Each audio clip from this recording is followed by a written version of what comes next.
Good morning po sa ating mga friends at followers.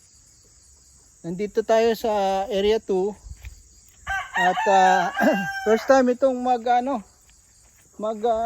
mamulaklak itong ating Area 2.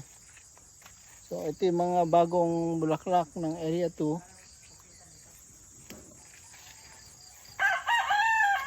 So mag-harvest na rin tayo in 2 months time dito sa Area 2. Marami tayong ma-harvest pala sa Area 1 at saka Area 2. So yan yung Area 2.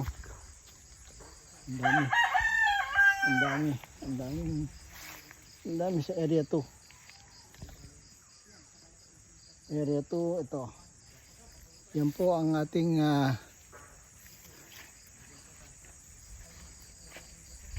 yan ang ating Area 2 ngayon. Maganda ang lupa kasi dito eh. Kaya tuloy-tuloy ang ang bulaklak at pruning.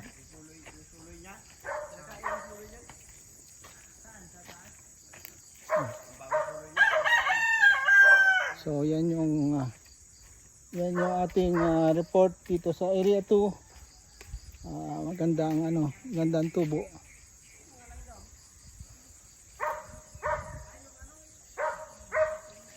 Yan ang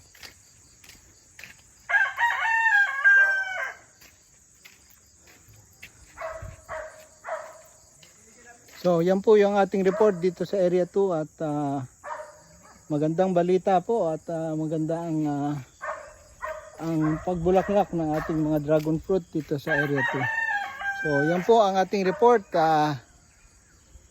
Good morning at happy Saturday sa ating mga friends at followers. Salamat po.